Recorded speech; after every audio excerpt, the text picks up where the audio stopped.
Bonjour et bonjour à vous. Mhm. Vous m'entendez? Oui, on vous entend. Super, super. Comment allez-vous aujourd'hui? Ça va, ça va. On a déjà commencé la réunion et on voudrait juste une petite intervention de votre part. D'accord, merci beaucoup. Bonjour à tous. J'espère que tout le monde va bien. Oui. Voilà, merci beaucoup. Je vous vois vraiment nombreux et cela nous rend très, très fiers, très, très, très fiers. Ça, c'est des personnes qui ont sacrifié le temps du samedi pour aller s'asseoir pour écouter quelqu'un qui va parler de la compassion vis-à-vis des autres. Vous savez, on est comme dans une église, hein? Parce que dans une église, on prie pour que les choses se passent bien. Mais c'est encore mieux parce qu'on ne prie pas seulement, on réfléchit, on fait des équations. Moi, mon nom c'est Kené, je suis le coordonnateur général de la Fondation Chantal Massembo. Je n'ai pas intégré la Fondation Chantal Massembo parce que j'ai trouvé une solution. Il n'existe aucune solution qui peut s'appliquer à tout parce que nos pays sont différents et les problèmes sont variés. J'ai intégré la Fondation parce que j'ai trouvé un élan de cœur et une équation à laquelle on pouvait appliquer tous les problèmes. Et à travers cette équation-là, on peut trouver des solutions à des problèmes. Mais on a besoin des gens qui vont pouvoir appliquer l'équation autour d'eux. Et c'est pour cela que vous êtes ici aujourd'hui. Donc, merci beaucoup pour votre engagement. La Fondation, je vais juste dire quelques mots et puis certainement, j'attendrai que vous puissiez me poser des questions pour mieux comprendre ce qu'on fait dans la Fondation Chantal Massimbo. Donc, comme Monsieur Erinsoa vous l'a certainement expliqué, le but de la Fondation Chantal Massimbo, c'est d'aider toutes les personnes qui portent à cœur l'humanitaire. Le but de la Fondation, c'est de vous donner de la force, plus d'énergie, plus de possibilités pour réaliser tous vos projets. La Fondation se donne comme mission auprès de vous de vous former. Si vous voulez, par exemple, réparer les caniveaux de votre ville, mais que vous n'avez pas la formation pour cela, la Fondation peut vous former. Si vous voulez ouvrir un orphelinat, vous êtes passionné par cela, mais que vous n'avez pas l'expertise, la Fondation peut vous donner une formation nécessaire qui vous permettra d'avoir l'expertise nécessaire. Si j'avais déjà commencé à aller rencontrer les personnes âgées, leur donner l'assistance, de la compagnie, leur donner à manger, discuter avec eux, mais que vous sentez que vous êtes seul, vous sentez que c'est un peu lourd, vous sentez que c'est difficile, vous pouvez monter un projet, on va vous former davantage, on va vous accompagner, on va vous donner de l'argent pour pouvoir embaucher du monde, pour avoir la possibilité de donner plus à manger à ces populations. Voilà globalement le mandat de la Fondation Chantal Massembo. Ça, c'est sur le plan communautaire. Sur l'autre aspect, la Fondation s'est aussi donné comme mission de pouvoir financer les entreprises. Les entreprises, à l'opposition des organismes non gouvernementaux ou bien des associations, c'est c'est un organisme, une entreprise d'un organisme qui est fait pour produire de l'argent. Donc, si vous avez commencé à vendre, je sais pas, de la banane dans les rues, vous voyez que votre marché est en train de fleurir, mais vous savez pas comment faire pour pouvoir étendre vos activités. Vous pouvez monter un projet, le soumettre à la fondation. À ce moment-là, ça ne sera pas une subvention, ça sera un prêt. Oui, ça sera une subvention, mais une subvention remboursable avec les conditions sur lesquelles nous travaillons ensemble. Et le modèle de la fondation, c'est un modèle autogéré, c'est-à-dire que ce n'est pas la fondation qui monte les projets. Donc, le modèle de la fondation, c'est vraiment de vous rendre autonome, rendre nos communautés autonomes. Vous, en tant que membre d'une communauté, vous comprenez mieux les problèmes. Donc, on ne va pas quitter l'Amérique du Nord et créer des projets pour vous. C'est vous-même qui, en tant que membre de votre communauté, vous écrivez des projets. Vous écrivez un projet parce que vous êtes dans votre comité, donc vous maîtrisez la problématique. Et comme vous la maîtrisez, on peut dire, à chaque fois qu'un problème est bien maîtrisé, la moitié du problème est résolu. Vous écrivez dans un projet, parce que par le passé, il y a des gens qui ont écrit des projets pour nous, mais c'est des personnes qui n'étaient pas membres de la communauté, dont les problématiques ont été mal posées et le problème a été mal résolu. C'est pour cela vous allez voir qu'il y a beaucoup d'argent qui est passé à Madagascar. Il y a beaucoup d'investisseurs étrangers qui sont venus pour faire des projets sociaux, pour faire ci, pour faire ça. Ils ont ramené des projets, ils ont travaillé sur les projets. Le plus souvent, ils se sont payés eux-mêmes parce que c'est pas vous qui avez dirigé les projets. Donc, les financements qu'il y avait, ça leur a permis de se payer eux-mêmes, de construire des locaux, de s'acheter des voitures. Donc, une grande partie du financement est partie dans les locaux, la construction des locaux, financement des loyers, et ensuite les voitures et les salaires.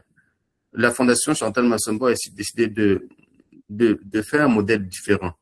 Faire en sorte que le moindre sou qui va être envoyé va être utilisé pour vraiment venir en aide aux populations en difficulté. C'est pour cela que nous ne construisons pas des bâtiments partout. On n'envoie personne. Ces salaires-là, ce sera vos salaires à vous.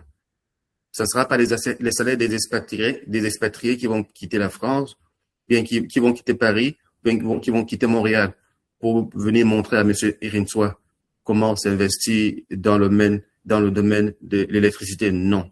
C'est M. Irinsoa qui, quand il va déposer son projet, ça sera son salaire à lui pour pouvoir faire cette transformation. Nous avons pensé que c'est seulement de cette façon qu'on peut arriver à faire des transformations durables dans nos communautés.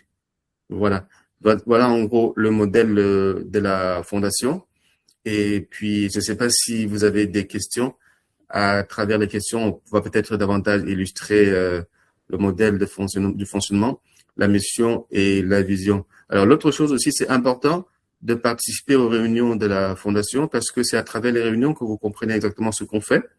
Vous posez vos questions, vous voyez les interactions, vous écoutez aussi les questions des autres et cela vous permet de mieux comprendre comment est-ce que vous pouvez vous insérer, comment est-ce que la fondation pourra vous accompagner dans le projet que vous avez, que ce soit un projet communautaire ou bien que ce soit une petite entreprise que vous êtes en train de monter. Voilà en gros. Donc voilà, je vous laisse la parole pour pouvoir je reste disponible pour répondre à vos questions si vous en avez. Alors, je ne sais pas, au courant de la réunion, qu'est-ce que vous avez déjà discuté sur, c'était quoi votre ordre du jour aujourd'hui? Notre ordre du jour aujourd'hui, c'était les rôles de chacun dans la fondation et aussi quelles sont les thématiques à aborder que la fondation a comme principe dans toutes les catégories et aussi ce qu'il faut et ce qu'il ne faut pas faire pendant qu'on travaille. D'accord, super. Je les ai déjà briefés sur ce que c'est la fondation avant, mais aujourd'hui on a eu une réunion pour les thématiques de la santé et aussi l'éducation et aussi les humanitaires. Ok. Si vous me le permettez, je vais les laisser se présenter un par un. Oui, bien sûr. Merci. On va commencer par ceux dans la salle, puis celui en ligne. Oui. Bonjour, monsieur le professeur. Je m'appelle Chanel. Je suis membre de l'association FIA Foot. Je suis toujours prête à aider Madagascar, surtout les femmes vulnérables. Merci. Ok. Les femmes vulnérables, hein? Super. Moi, c'est ça. L'association FIA Foot. Alors, je pense qu'il va être important soit de ramener la caméra vers vous. La première personne qui est venue, c'était, comme vous êtes loin, on n'entend pas le son quand vous êtes loin. C'est pour ça que c'est bien de se rapprocher, soit de rapprocher la caméra. Voilà. Merci. C'est moi. Moi, c'est Missana, membre de l'association FIA Foot. Super. Bonjour, monsieur. Moi, c'est Madame Sanda, présidente de l'association FIA Foot. Merci beaucoup. Monsieur, moi c'est Randy, je suis le président de l'association Faringon. Merci beaucoup. Bonjour monsieur, moi c'est Sarpidi, je suis membre de l'association Fiavutan. Bonjour, monsieur, je suis. Moi, c'est Fanny, je suis membre de l'association Fiavutan. D'accord. Bonjour, monsieur. Bonjour. Je m'appelle Katia, je suis membre de l'association Fiavutan aussi. Merci. Bonjour, monsieur le coordinateur. Bonjour. C'est Yeri, conseiller au sein de l'association Fiavutan. Merci beaucoup. Bonjour, monsieur. Je m'appelle Fabien, je suis le membre de l'association Panafricaine. Merci beaucoup.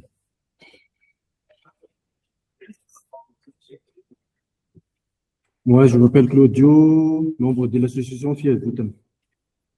Merci beaucoup. Attends, mamie, membre de l'association Fiavutan. Merci. Moi, c'est Yertina, membre de l'association Faringon. Super, super. Merci beaucoup. On va passer à ceux qui sont en ligne. Oui. Oui, bonjour, monsieur le coordonnateur. Moi, je m'appelle Aina Noumen, vice-président de l'ONG Mandous Miarak. Bonjour, monsieur. Oui, on a déjà assisté à deux réunions lors de la semaine dernière. Oui, je vous reconnais, monsieur Nomena. Merci. Alors, oui, c'est ça, madame Sarah Lova. Votre micro? Votre micro. Votre micro est coupé? Oui. Bonjour monsieur, je m'appelle Sarah Lova, je suis la formatrice du MMPF, Mouvement Malgache pour le planning familial. Super. Bienvenue parmi nous. Merci beaucoup. Oui, merci à vous.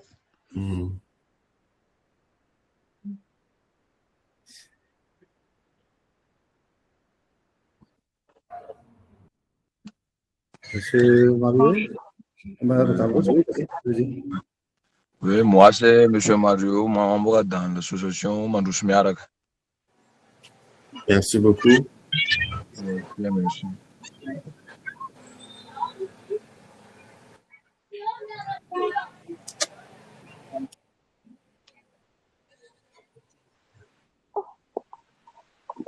Bonjour, monsieur le coordinateur. Bonjour. Moi, c'est Ernest Levin, membre dans le ONC Mandous Miarak aussi. Merci beaucoup. Bonjour, monsieur le coordonnateur. Moi, c'est Ruth. Je suis aussi membre de l'association Fiavutan. Merci beaucoup. Nous sommes tout heureux de vous avoir tous. Alors, je ne sais pas si tout le monde a fait les présentations.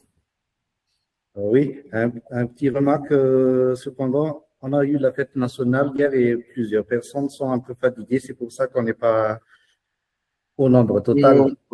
Oh, bonne fête nationale. J'espère que tout s'est très bien passé. Merci. Je vais passer aux intervenants s'ils ont des questions. D'accord. Alors, avant de passer aux intervenants, j'avais moi-même une toute première question pour vous. Est-ce que tout le monde ici fait partie du groupe WhatsApp? Oui, dans le groupe Madagascar. Oui. Que vous avez créé? Oui. Est-ce que tout le monde fait partie du groupe WhatsApp, du groupe Madagascar? Oui, ils sont déjà dans le groupe. Est-ce que tout le monde a rempli le formulaire d'inscription en tant que membre de la fondation? On va le remplir tout à l'heure parce que j'ai déjà pris tous leurs coordonnées. C'est moi qui vais les entrer un par un tout à l'heure. Ça risque d'être rude pour vous parce que c'est un formulaire, qu'ils doivent, quand c'est individuel, c'est un peu plus facile, à moins que ce soit des gens qui n'ont pas accès à Gmail. Non, ils ont déjà donné tous les coordonnées. Je n'ai qu'à remplir tout à l'heure. Ah, waouh. Donc, vous allez vous asseoir, remplir chacun. Oui. Oui. Bravo, merci beaucoup. C'est mieux de faire comme ça c'est plus facile de les faire rentrer tous ensemble.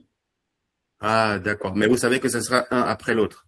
Oui, oui, bien sûr, bien sûr. Wow, en tout cas, merci beaucoup. C'est mon rôle, c'est mon rôle. Merci pour votre implication, en tout cas. Merci beaucoup. Très bien. Je vais passer à...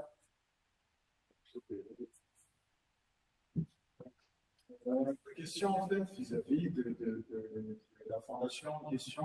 Quels sont les résultats déjà chiffrables que vous avez effectués dans votre pays à part Madagascar? Est-ce qu'il y a vraiment des impacts sociaux vis-à-vis de ce pays? Alors, des cas de développement qui sont vraiment visibles par rapport aux autres pays. Étant donné en fait que c'est la première fois qu'on entend parler de la fondation ici à Madagascar.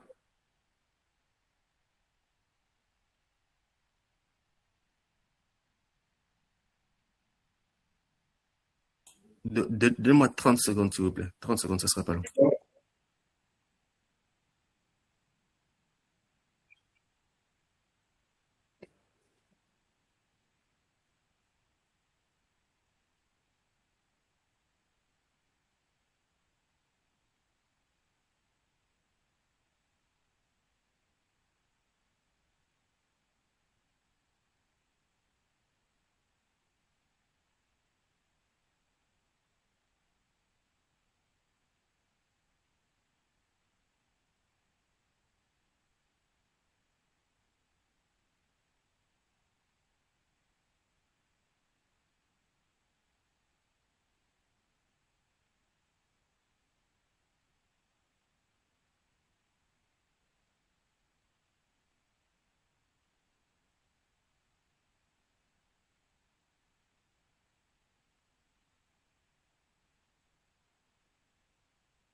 Merci beaucoup pour votre patience. Bon, on est à la maison, parfois on est appelé par des petites urgences qui n'en sont pas vraiment par les enfants. Et il faut qu'on aille s'assurer que c'est vraiment une urgence ou ce n'est pas une. Cette fois-ci, c'est peut-être pas une grosse urgence. Merci pour votre patience. Alors, nous vous enverrons le lien sur le travail que nous avons déjà fait jusqu'à maintenant. Sinon, vous pourrez regarder vous-même sur Internet. Vous allez pouvoir, quand vous allez taper Chantal Massimbo, vous avez toute la possibilité de voir tous les pédigrés de madame. Alors, la fondation Chantal Massimbo, on va dire que c'est la forme revue et corrigée du travail humanitaire de la fondatrice depuis une vingtaine d'années. On est présent en Asie, en Amérique du Sud et en Afrique. Vous avez sûrement connu le phénomène des favelas au Brésil. La criminalité dans les favelas. Les enfants qui avaient des fusils. Oui, c'est la fondatrice qui a nettoyé cela au Brésil. Juste pour vous donner cet exemple. Il y a beaucoup d'autres organisations comme Organisation internationale pour le développement de l'Afrique que vous pouvez aller regarder sur Internet et dont vous pourrez voir vous-même les résultats qui sont obtenus. Donc, la fondation, c'est vraiment le bébé que l'on présente avec la correction de toutes les erreurs qu'on peut voir dans le domaine humanitaire, avec l'élimination de toutes les barrières qui font en sorte que l'accès direct aux populations n'est pas effectif et qui fait que toutes les barrières qui font que le travail ne perdure pas. Donc ça, c'est vraiment la forme revue et corrigée que nous sommes en train d'implémenter. Mais allez sur Internet, vous allez voir déjà tout le travail qui a été fait avant, que ce soit en Amérique du Sud, que ce soit même en Inde ou en Afrique. Donc voilà.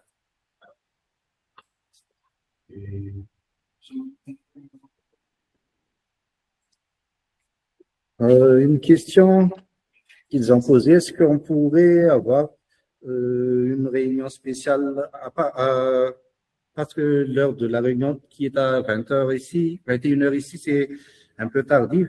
Est-ce qu'on pourrait avoir une heure spéciale pour nous à Madagascar, pour les réunions comme on fait tous les jours? Alors, on va réfléchir ensemble par rapport à cela. L'heure qui vous conviendrait, ce serait quelle heure? Comme je disais dernièrement, lorsque nous avons mis la réunion tôt le matin, avant, on faisait la réunion à 6 heures. Il n'y avait pas assez de gens. Finalement, bon, avec le temps, les gens se sont habitués, mais les gens se plaignaient en disant que c'est 12 heures en Afrique centrale. On a mis à 20 heures, les gens se plaignent parce que c'est trop tard. Les gens sont rentrés, ils dorment déjà. Là, finalement, nous, on ne sait pas quoi faire. Parce que nous aussi, on a des agendas, n'est-ce pas? On doit s'ajuster. Oui. Alors, ce qu'on pourrait faire, c'est que peut-être une fois ou 2 fois par semaine, les réunions du week-end, on peut les faire à une heure qui vous conviendrait. Donc, pour que vous puissiez vous aussi être connectés. Je pense qu'on peut le faire comme ça. On peut couper la poire en deux comme ça. Dire que la réunion du samedi et le dimanche, on le fera à une heure qui vous convienne. Merci à vous, merci beaucoup. Ça pourra être quelle heure pour vous? Je vais faire un sondage avec tous l'équipe complète et je vous donne. Super. Donc, comme cela, tout le monde sera connecté, eux-mêmes seront connectés. Voilà. C'est pour ça que je formule cette demande. Comme ça, vous pourrez nous voir tous au complet. Exact.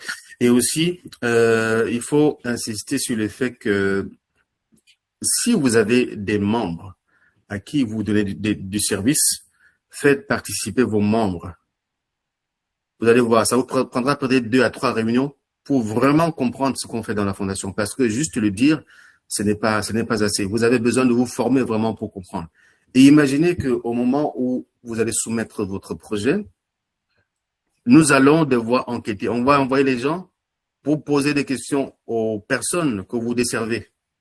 Imagine qu'il leur faille 3 réunions aussi pour comprendre ce qu'on est en train de faire ici. Ça se pourrait que vous ratez votre mission, ça se pourrait que votre projet manque suffisamment de crédibilité. Donc, faites participer vos membres à la réunion. Au lieu d'aller leur expliquer, eux-mêmes, ils vont comprendre exactement ce qui est fait. Donc, c'est une des suggestions que l'on vous fait. Donc, si vous avez une association qui travaille pour les femmes, par exemple, celles qui ont la possibilité d'accéder à Internet, d'accéder aux réunions par Google Meet, n'hésitez pas de les inviter à participer aux réunions comme ça, parce qu'au moment où vous allez soumettre le dossier, c'est eux qui vont vous défendre. C'est eux qui vont défendre votre dossier. Donc voilà, c'est une chose que je voulais ajouter. Je ne sais pas si vous avez d'autres questions pour moi.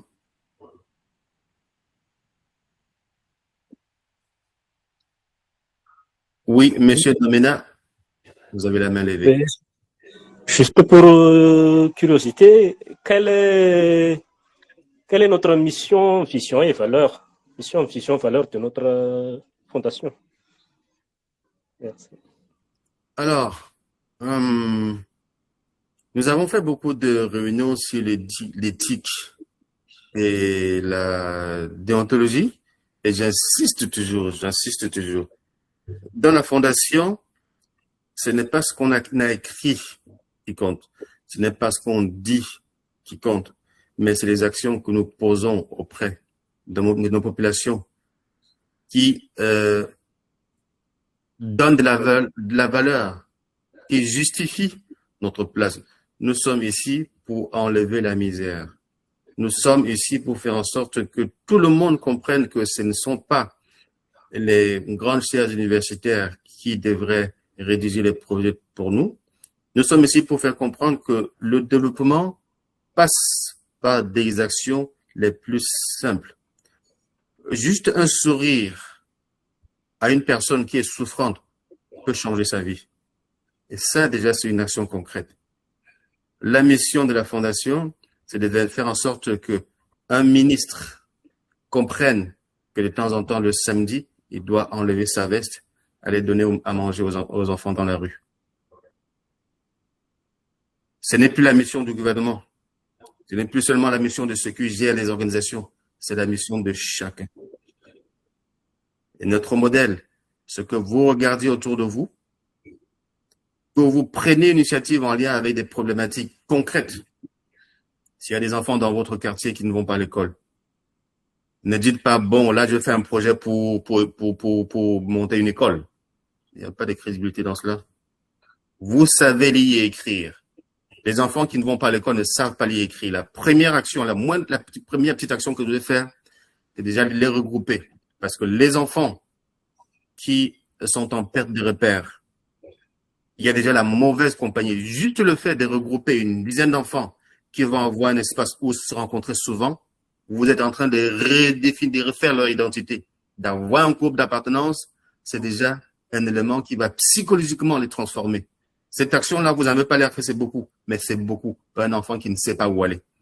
Donc, la mission de la Fondation, ce n'est pas faire des actions rocambolesques, c'est de pouvoir venir en aide à celui qui en a besoin. Et si on aide une seule personne, la Fondation a rempli son rôle. Donc, je peux résumer un peu comme cela.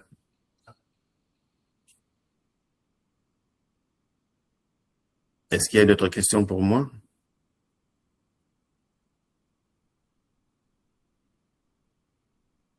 Ne soyez pas gênés, on est en famille.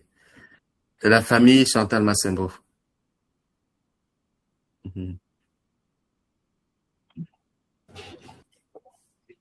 Ils sont un peu timides. D'accord. Petit à petit, quand ils vont participer aux réunions, ils vont comprendre que on est très à l'aise dans les réunions, dans nos états. Ils vont comprendre qu'on est une seule famille dans la Fondation. C'est ça. Et vous leur avez dit que vous avez l'habitude de modérer les réunions ici? Oui. Des réunions internationales? Oui, déjà. Des Tchadiens, des Maliens. Oui. On vous remercie beaucoup pour votre intervention, monsieur le coordinateur, pardon. Et on sait que votre temps est précieux parce que vous avez encore du travail. Alors, on vous remercie beaucoup. Je vous en prie. Alors, avant de partir, j'ai entendu pas mal d'organisations là-bas qui parlent au nom de la femme, qui défendent les droits de la femme. Il y en a au moins 2. Alors, il y a un congrès mondial de la femme qui aura lieu au mois de septembre. Donc, il y a le congrès mondial de la femme qui aura lieu au mois de septembre. Hier, nous avons eu une réunion, monsieur Erinsoa pourra vous en parler. On a eu une réunion qui présentait un peu la mission de cette organisation, le Congrès mondial de la femme. Et ce qui s'est passé dans les 15 premières minutes a vraiment illustré pourquoi c'était pertinent d'avoir un espace qui parle, qui défend les droits de la femme. Lorsqu'on parle de défense des droits de la femme, malheureusement, ce que les gens vont penser, c'est que, c'est-à-dire, il y a souvent des groupes féministes, qui s'étaient donné comme vocation de défendre les droits de la femme. Mais il y a une récupération et ces groupes-là ont été un peu travestis parce que la façon dont on pense du féminisme aujourd'hui, ça n'a rien à voir avec la réalité. Le féminisme est là pour vraiment aider les femmes à avoir accès à ce à quoi ils ont droit, mais auxquels ils n'ont pas accès. Mais la perception que l'on a du féminisme, c'est que c'est un mouvement qui revendique, qui cherche l'égalité, l'homme et la femme. Mais moi, je ne parlerai pas d'égalité, à vrai dire, parce que Dieu nous a créés comme il nous a créés. On ne peut pas parler d'égalité. On va plutôt parler d'équité. L'équité, c'est de pouvoir prendre en considération les caractéristiques de chacun, prendre à partir des caractéristiques de chacun, prendre en considération ses besoins. Mais lorsqu'on parle d'égalité, on ne peut pas parler d'égalité et d'équité. On sait que dans une société, pour construire les puits, par exemple, on ne peut pas demander à une femme d'aller creuser le sol. On ne peut pas demander à une femme d'aller battre les bois parce que la morphologie de la femme, ce n'est pas cela. Donc, parler d'égalité, ça ne fait pas de sens. Donc, on parlera plutôt d'équité. Alors, le rôle du Congrès mondial de la femme, c'est de mettre la lumière, c'est un peu les angles morts de nous-mêmes en tant qu'êtres humains, de pouvoir mettre la lumière sur les particularismes de la femme qui font en sorte que, en tant qu'être humain, la femme a des besoins particuliers. On ne dira même pas que ces besoins-là sont ignorés. Ils sont même méconnus. On a une grande méconnaissance de ce qu'est la femme, quels sont ses besoins. Hier, je prenais l'exemple du fait qu'il va arriver des moments où, à l'école, pendant la période menstruelle, la fille va être en train de se tordre, parfois elle va se tordre pendant 2 jours, pendant 3 jours. Mais pendant ce temps, on attend qu'elle ait le même rendement à l'école que ses amis. Est-ce que nos institutions ont tenu en compte suffisamment la morphologie et la physiologie de la femme? Ça fait partie des choses qui sont complètement ignorées. Et tant que nous ne nous levons pas pour nous battre pour ça, nos sœurs, nos filles et nos mères vont continuer à en souffrir. Et lorsqu'on les laisse souffrir comme cela, ils ne peuvent pas contribuer comme elles devraient auprès de nous, parce que c'est elles qui portent l'humanité. Donc, le Congrès mondial de la femme, c'est surtout, quelqu'un disait hier que ce n'est pas la femme qu'on doit éduquer, c'est plutôt l'homme qu'on doit éduquer. Le Congrès mondial de la femme, c'est pour de pouvoir éduquer notre communauté, mais davantage l'homme à reconnaître les particularités de la femme et pouvoir l'assister, lui donner un environnement dans lequel elle va pouvoir elle aussi exceller. Donc c'est en fait ça. Donc vous êtes tout le monde est invité. Donc on ne va pas demander à la femme d'aller défendre ses droits. Certains ont dit que les femmes elles-mêmes devraient se lever pour défendre leurs droits, mais on sait que dans nos sociétés, la légitimité du pouvoir ne revient pas à la femme. Or, on va demander à la femme d'aller défendre ses droits. Si elle défend ses droits, c'est certainement parce qu'ils font bafouer. Les femmes ne vont pas bafouer les droits de la femme. Donc, c'est nous, les hommes, qui, à vrai dire, devons nous lever pour pouvoir défendre les droits de nos filles, de nos femmes, de nos sœurs, de nos femmes. Donc, le Congrès mondial de la femme est là pour mettre en lumière les angles morts, les aspects oubliés, même du côté systémique, qui fait en sorte que la femme est laissée pour compte. C'est ça, le rôle du Congrès mondial de la femme qui aura lieu à Ottawa le 26, 27 et 28 septembre. Voilà, et tout le monde est invité à y participer. Voilà, c'est ce que je voulais mentionner. Merci à tous et merci pour votre participation à cette réunion. Merci, Monsieur Rinsoa, d'avoir pu regrouper toutes ces personnes-là. Et soyez rassurés, ce que nous faisons, ce n'est pas juste le fruit de notre imagination, ça sort d'abord de notre cœur. Ça sort de notre cœur. Dans l'humanitaire, comme je dis toujours, la compassion est importante. Mais au moment de soumettre un projet, quand vous allez soumettre un projet, ce n'est pas parce que vous avez la compassion que le projet va être accepté.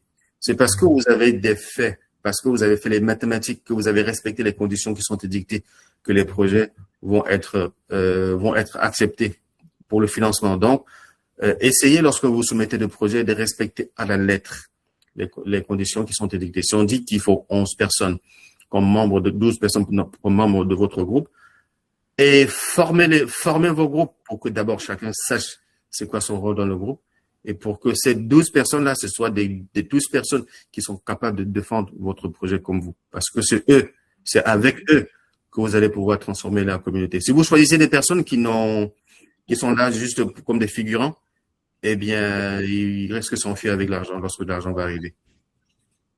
Voilà. Donc, essayez de trouver des personnes sur qui vous avez vraiment confiance et en qui vous avez confiance et formez-les pour comprendre votre mission et votre vision à vous. Voilà. Merci beaucoup. Merci coordinateur. Oui. J'aimerais bien qu'on applaudisse. On s'applaudit tous. Voilà. Au revoir, monsieur le coordinateur. OK. Bonne journée à tous. Au revoir. Merci.